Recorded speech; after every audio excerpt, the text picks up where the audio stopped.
Hi guys, welcome to the Improvement Season podcast. It is me, Steve Hall, and over there is Pascal Floor. And this week, we're probably just going to do a big old update on everything that we've been going through over the past weeks because Harry was on, Thor took over, and he didn't let us talk about ourselves. So we're going to be doing that, and the Q&A will resume in future weeks. So yeah, I guess maybe I'll start to how things are going with me. So I've actually only been dieting now for less than 2 weeks. So I started I can't remember what the date was, and this comes out at a funny date. But as of now, I'm just under 2 weeks of been dieting. And I was just saying to Pascal how it's been frustrating this week because my weight looks like it's plateauing. I kind of was obviously you guys know I peaked mass at like 202 pounds. I managed to just about maintain around 200 pounds for the couple of weeks where I was feeling really bad. And then I dropped down to like 197. And then last week's average was like 196 or something. And every day I've come in at like 195 pounds this week, 196 pounds. And it's just kind of been hovering. And I was maintaining, like my calories were like 4,000 calories to maintain. And I've actually planned to bring them down to like 2,800, but they've been around 2,600 anyway. So I was kind of getting frustrated that the scale wasn't playing ball. And when you do coach yourself, you have to remind yourself to put that kind of coaching hat on. And when I look at it and I'm like, Steve, it's been less than 2 weeks that you've been dieting. Like you're unlikely to have hit a plateau just now. And you just kind of reinforce the fact that I know I'm being consistent. What I'm putting in my mouth is tracked and monitored. Yeah, I'm just avoiding doing anything in terms of manipulating calories just yet. I'm going to at least allow the week average to come in before I make any modifications. But I know, like, obviously I said at the start, I was not really hungry and that's why I was kind of under eating, but my hunger is definitely picking up now. Like I'm definitely get hungry at times. By no means is it not manageable. It's completely manageable. But things like my fiber has come up. I remember you saying one time, Pascal, where when you enter a diet phase, sometimes like fiber comes up, potentially sodium comes up, depending how you change your food selection. And that can lead to just some extra kind of retention and weight. And my fiber, when I was massing on 4,000 calories, was like 30 grams. And now it's coming up to like 45, 50 grams some days. And it's just because I'm making better choices actually than what I was when I was massing. So gym wise, it's all good. I mean, I'm 2 weeks in. I can't say too much. I'm pretty happy. And however, I also said to Pascal yesterday on a voice message, I was kind of like, even now I'm like, I just want to be shredded already. Like I'm already I'm still human. Everyone wants to be shredded yesterday. So I'm kind of trying to avoid looking at myself in the mirror too much, but I feel tighter and I'm getting all the sensations of being in a diet now. So I think something that maybe could have scuppered my kind of progress last week is I was still being very flexible. So I think obviously went to Wagamama with the Team Revive crew that time. I think me and Charlotte also went to Wagamama one time. No, we didn't. We actually went to Zizi and I got a pizza. So that happened.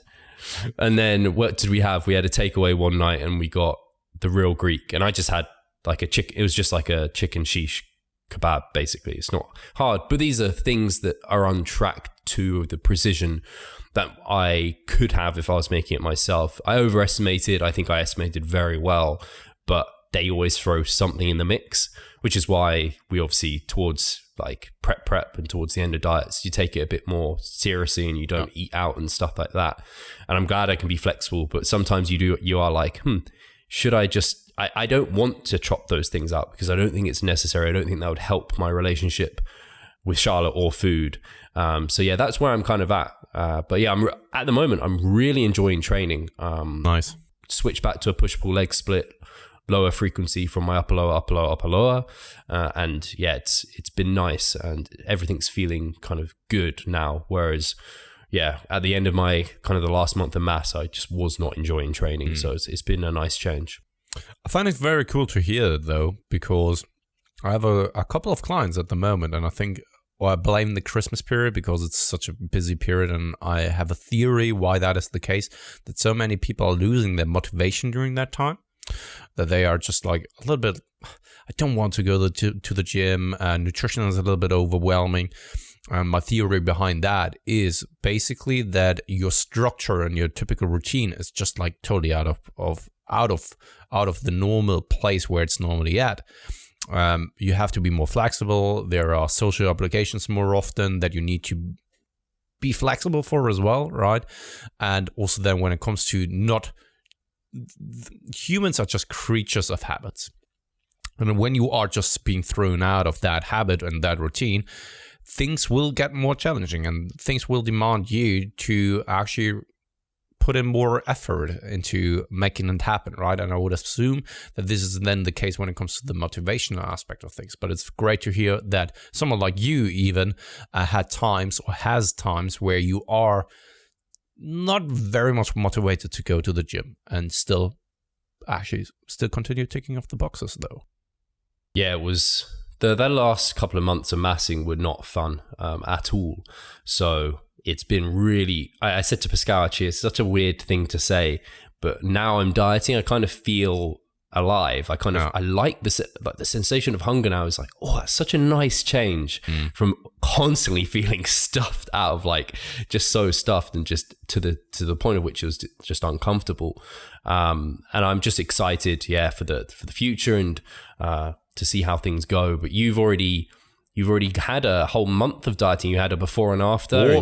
More than 1 month already. Yeah. I mean, and it will just pass by so quickly. I didn't even notice that when I reached the 1 month mark.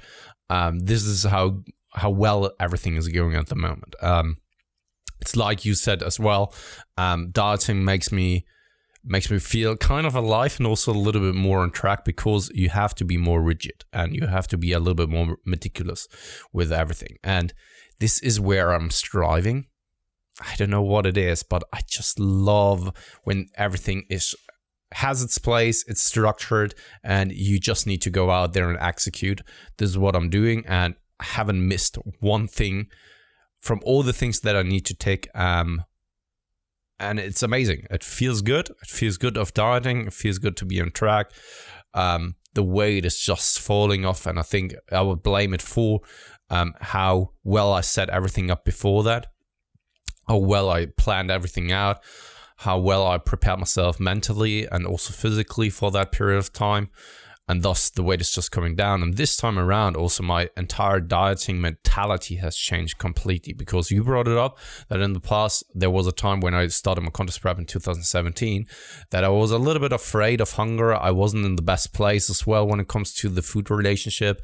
And I just upped my vegetable intake, upped my sodium intake, fiber intake, and felt bloated from the get-go and gassy and all that kind of stuff. And right now, it's just like I still have times where I'm not eating because I don't feel like it. I mean, in the sense of not being hungry and so. And when it then comes to just the amount of vegetables I'm consuming, it is absolutely reasonable still, right? When I look back at my old entries from MyFitnessPal, which I've done because I also had some safe foods, some safe cutting foods I've used in the past, it was crazy how much vegetables I was actually eating and consuming during a certain period of time. There was a meal, like it was nearly all fiber. Like white beans, so white lentils with some vegetables already in there. Then I added 750 grams of vegetables and also shirataki noodles. And it was just crazy. No wonders that at the end of the day, I was always sitting there with stomach cramps and stuff. Right now, the relationship with food, the mentality around food, the pleasure of hunger is there. I like it. I like that feeling. It gives me a purpose. It makes me feel alive and makes me feel on track. And also when it then comes to the way I eat, I would say that I eat like an adult. I eat like I matured finally, which wasn't the case like in many, many diets I've done in the past.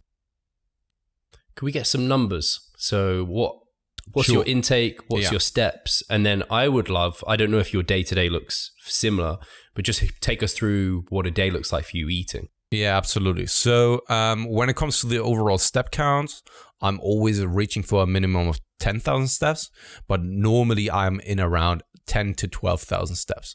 There hasn't been a day yet where I didn't hit that mark, which is very cool, even though that I had times where I was a little bit injured. Now I'm sick, actually. Maybe you can hear it. I'm trying to not cough all the time, but this is just what it is like when you have 2 kids at home, especially during the winter time. You're always ill. Except for Katie, she's not. I don't know what that is. But yeah, still I'm managing to get everything done there. When it comes to the calories, I'm a little bit more loosely when it comes to the accuracy of the calories overall. I know. So what I'm not tracking at the moment is something like vegetables and the salads and stuff like that, right? It could easily accumulate to be like 100, 200, or even 300 kcals. So I would assume that is somewhere around the 200 to 300 kcal mark. When you're adding things such as tomatoes or what else is there? Carrots, like broccoli, carrots, for example, right? It just quickly adds up to be somewhere around the 200 to 300 kcal mark without you thinking that it is. So right now I'm consuming at around 1,800 to 1,900 calories on my FitnessPal, on our sheet. But the thing is, I rate my accuracy at around 3 to 4, which means on a scale from 1 to 5, which we always do, is like I'm tracking most of my meals, but not all of them. And that shouldn't give the impression that I'm not tracking the meals, but more so the foods. So, for example, all the vegetables, or mostly all of the vegetables I'm not tracking. Also the shirataki noodles. One pack is like 40 kcals or so. I'm not tracking that one as well. So I would assume that I'm sitting at around 2,100 to 2,200 kcals at the moment. And I'm losing, and this was my initial goal anyway for the first initial weeks, of losing about a minimum of 1% of body weight loss per week. And that is what I'm doing right now. I'm feeling great and can't really complain. And it's like we said so often in the past, and we termed it right out of the gates. So you should, in my opinion, you should take advantage of the time when you are transitioning into a cutting phase. And some people see it as a mini cut and then transitioning into a cutting phase. I wouldn't really quote it that, because a mini cut is not sustainable over the long term. And what I'm doing, I could probably sustain for a much, much longer period of time, even though I'm losing rapidly. But there are so many things, in my opinion, that speak for taking a faster approach at the beginning of a cutting phase and then tapering it down, instead of doing it the other way around, which so many people end up doing because they are running into time issues and stuff.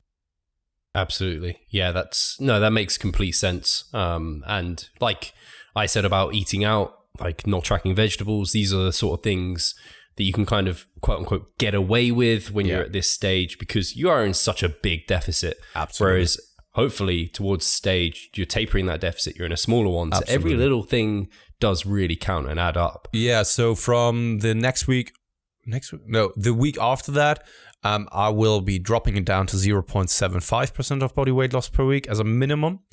So last week, I have to note though, my goal rate of weight loss wasn't achieved when I came back from the UK.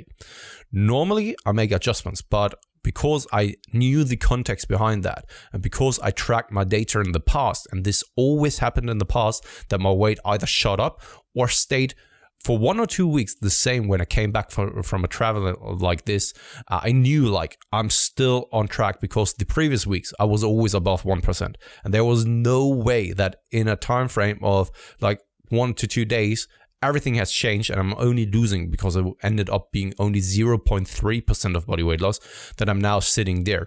Especially when you're also tracking all the other variables such as step count, activity levels, energy levels, stuff like that. I knew nothing else has changed, and thus I this time trusted the process. And also because you're so early in the contest prep, same as you, I know for a fact that I didn't stagnate because of metabolic adaptations or something like that. And in terms of, so 10,000 steps, like 100 calories, 2-1. Are you doing cardio right now, or? Not really. I wouldn't call it cardio. So what I'm always doing is, because I'm training 5 days per week, upper, lower, rest, upper, lower, upper, rest. And what I'm always doing and incorporating is like 10 minutes on the treadmill before I'm going into my training session. And it is more like a warm-up routine.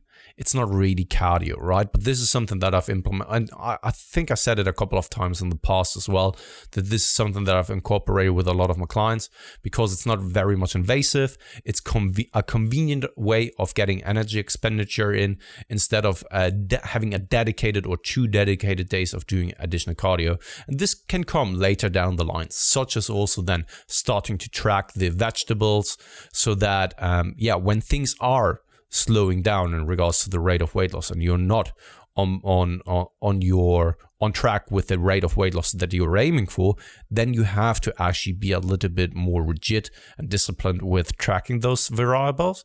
If then the rate of weight loss is still not what you're aiming for, then you of course need to make those adjustments of bringing down the calories and or upping the cardio. But for now, I wouldn't really call it cardio. It's basically like a warm-up. Yeah.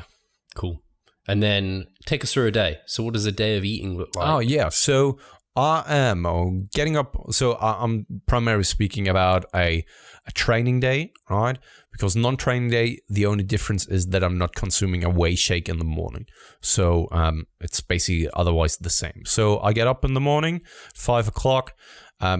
Drink a coffee or drink an espresso together with my whey shake. Then I go to the gym, do my cardio there, then have my training session and come back home at around 7 again. So right after 7, then I have a breakfast together with my family. The breakfast right now consists of a couple of berries, so blueberries, raspberries, and also a pack, so 500 grams of quark. So a lot of protein right there, and to get the glycogen levels up and also refill the liver glycogen, it is with the fruit there, and it just tastes good, right? So, and it keeps me satiated for like the early part of the day. Do you sweeten that or do you leave it? No, I leave it like that. So this is what I'm doing. Then I do a little bit of work because there's not that much of time in between 7 and 8.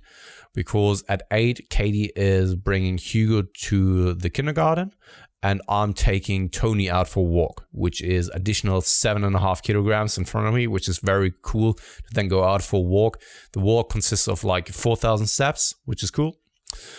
So once I'm at home, I make myself another coffee because the first time I had a coffee was like already or nearly 4 to 5 hours ago.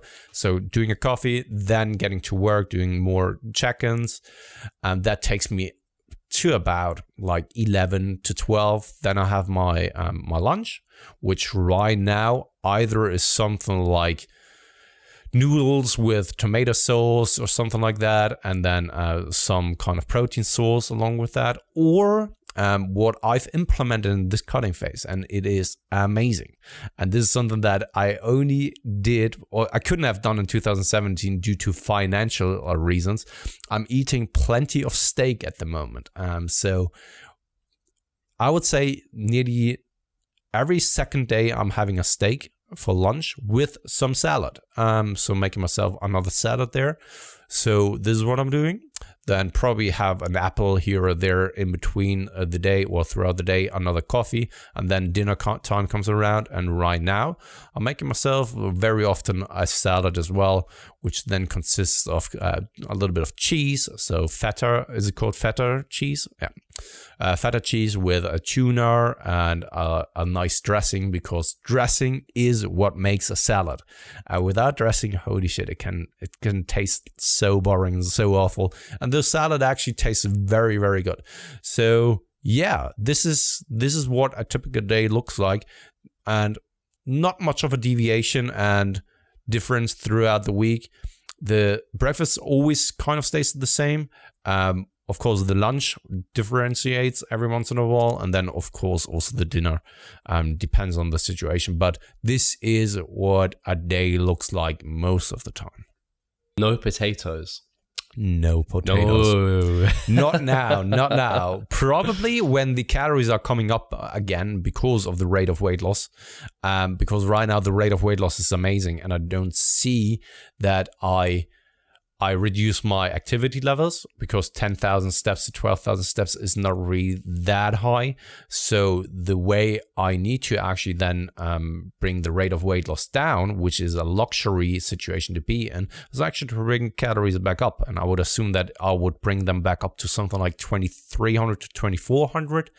And then I can probably have a very, very nice dinner again. Instead of a salad, probably then go for something like potatoes with quark maybe or so. Yeah.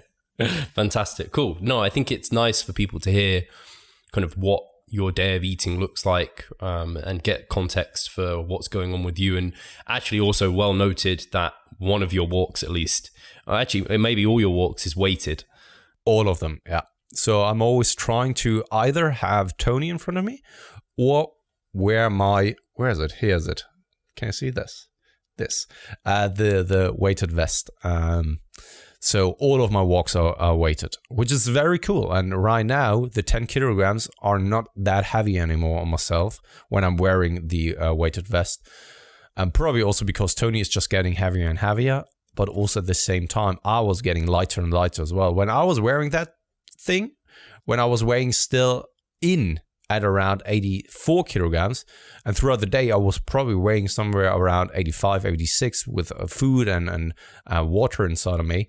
I think that then weighing like 95 kilograms walking around is so much more demanding than what it is right now, with only like, I don't know, getting used to that and being at around 83 or so throughout the day.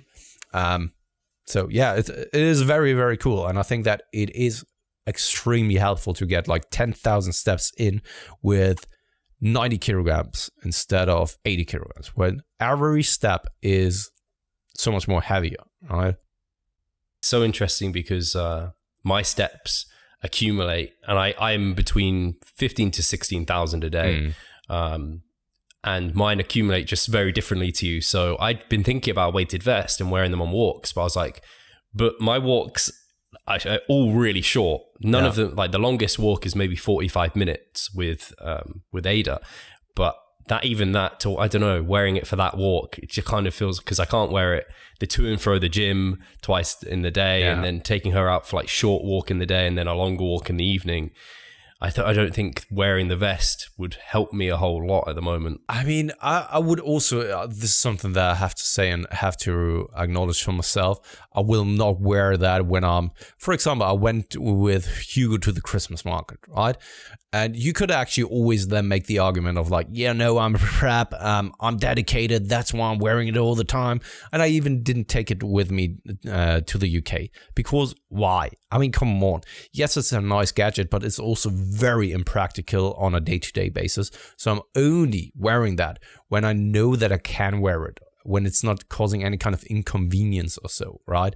And maybe later down the line, I will add that more frequently or more often. But I mean, even then, it's just basically a tool that I'm not wearing all day, every day for the rest of the contest prep.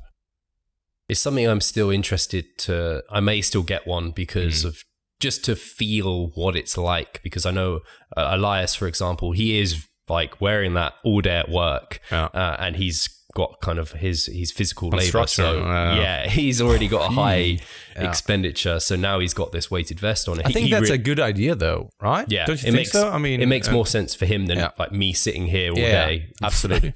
So it would just damage your, or kind of exhaust your traps. And this is also one reason why I'm not wearing it all day, because I'm sitting here. So what? Yeah, do I really believe that just sitting and having that on expends so much more energy? Not really. It just exhausts my traps and my back. Yeah. So I may get one though, like I said, just to feel what it's like, and maybe it would be a cool tool, especially I think for like light females. Imagine if you could just get them weighing more. Yeah. That would be nice. I mean, you could even go as far and not getting our weighted vest, and if you want to have something that is not that impractical and also not that creating that much awareness. Right now, it's cold outside, so I'm always wearing a jacket above that. Still, it looks like as if I have boobies, and as if I'm what's it called in English? On English, the guy from Notre Dame. Yeah, hunchback. Hunchback. Yeah, this is what I look like with boobies and a hunchback. So if you want something that you could basically wear and it's kind of invisible, you could even get some attachments for your wrists, so your arm wrists, or something around your ankles, and add something like 4, 5, 6, 7 kilograms. I think that you can get those wrists up to 1.5 kilograms at the moment or so, as far as I've seen. So you could actually add a couple of things here and there without making it too noticeable and too impractical for you. You could even wear that under your pants. I mean, so sorry for that. Yeah, I was always thinking, I was like, you see the military guys training with like a weighted backpack. No. I guess you could do that, but I imagine that's maybe not so comfortable all the time. I think that because the thing with the weighted vest is that it's not sitting on your hips, which good backpacks, so especially the ones that you're hiking with, they always sit on your hips, so the majority of the weight is positioned on your hips and the rest is just holding it in place, right? And with a weighted vest, thing that really fucks up your traps and the back is just that all the weight is sitting on your spine instead of also on around your hips. So I would imagine that a good backpack that is also made for something like hiking could actually be more comfortable than a weighted vest. Cool. Yeah. I don't know if I have any more questions about your contest prep. I think it's really, really good for me to hear how well it's all going, and I think everyone else will think the same. And yeah, I don't know if I've said it on air, but I am very excited for seeing you get gnarly diced. I know what I kind of am going to look like, just maybe a little bit bigger maybe, but to see you kind of unwrapping that present is going to be very exciting. Yeah, and I mean, it's likewise the same that I'm very excited for you and to see what you bring to stage this year as well, because you have busted your ass off over the past 2.5 years, and then also with a contest prep in it for itself, it will be 3 years of just like intense dedication. But yeah, I said it to you in a voice message here like recently. I am extremely confident of making it to stage. Extremely confident. Of course, this could always change later down the line. You never know what is about to happen. I don't know. Could be that a severe injury comes up. You have to take a break for 2 months or so and then start again the prep, which of course makes things so much harder. But if things go as planned, let's just assume that, and hopefully they are. I am very confident of making it to stage and making it to stage with a very satisfying package. Awesome. And that isn't meant to be cocky or so, but it's sorry, I thought you were going to make a joke about your package. No. So yeah. Awesome. Yeah, I don't know if there's anything interesting on my end. It's next week is going to be a challenge. I was just going to say, because from Monday evening, we're on the road. So we're going to be in Bude, and then we're going to be back with my parents. So, I mean, it couldn't really fall at a better time because it's early on in the diet and it's not going to be a problem. But I was saying to Charlotte, I might just go a bit harder on the days like leading into like the Christmas dinner day, just so I can enjoy that day a bit more, be relaxed, not worry about added fats as much, and then come out of it. But yeah, that's the only... I sorry that I didn't ask you, but I was just assuming you're just 2 weeks into the diet and probably not that much has happened for you. That's why I wasn't bringing that one up. I'm sure that the people are interested in what's going on your end as well. But I think that this will come over the next couple of weeks, especially. Yeah, I mean, the good thing is I've now found somewhat of a structure with my meals through the day. Because at first I was just, I didn't do what I would tell clients to do. It's like plan a day out or something, so they know what they're getting into. But I know I can be flexible enough to freeball it, and my hunger is never going to be an issue. But I've kind of found my structure in the day, which is nice. And then the evening meal is just basically, if I'm on my own, it's salmon with veggies and like eggs or something like that. And if I'm with Charlotte, it's maybe we make something. Maybe it's fajitas.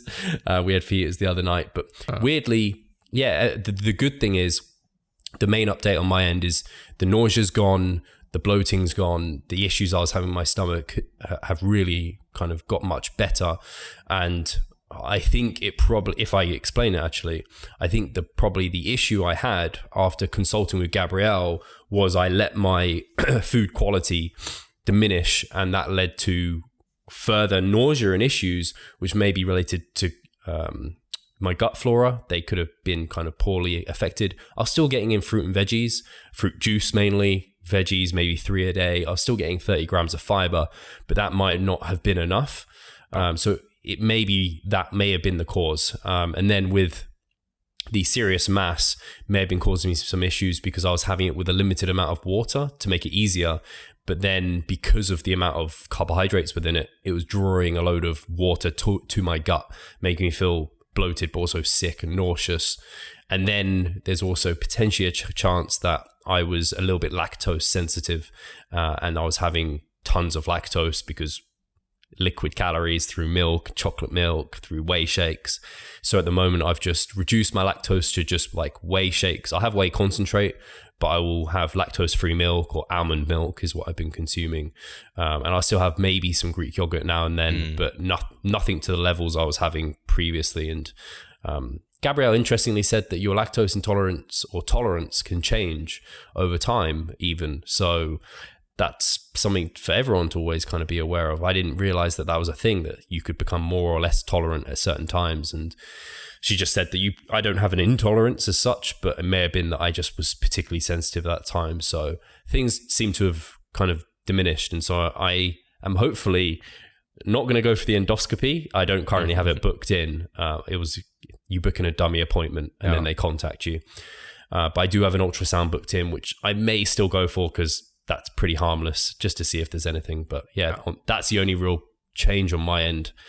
Things will get more exciting as I have that kind of, the first month I should be down into the kind of 180s. So that's when things are getting more exciting, when I've got like I have 10 pounds off. my first below 180 weigh-in. Yes, damn, you're 10 pounds ahead of me. Yeah, with more than 81.2. So things are going well.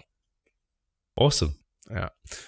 One last question someone had over on YouTube was, and this is a valid question, when are we back into Revive to Stage rather than the improvement season? Very true. It's an for me, I've been trying to not call what I'm in now a prep.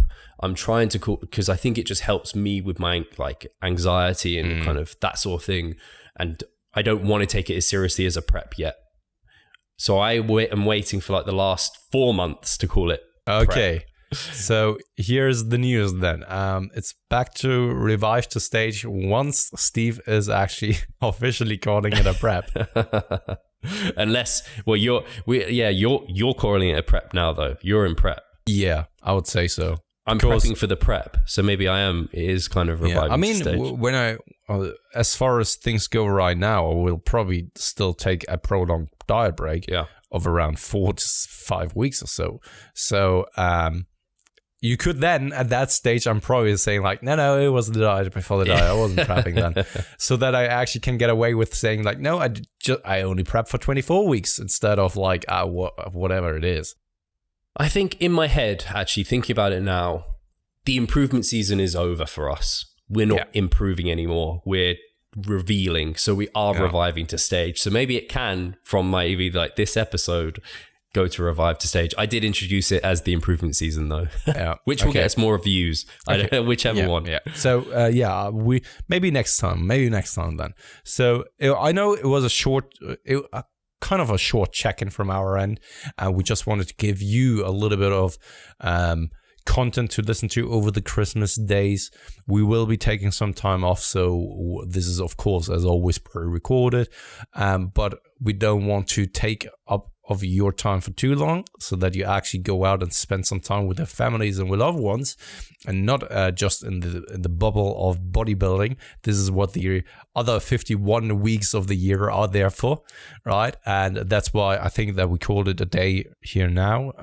And we see you guys next week, but not really because that was pre-recorded as well. So I guess we speak with you in the next year then. So it will be in the new year. Yeah. So I just wanted to say thank you very much, guys. So much for the constant support over here.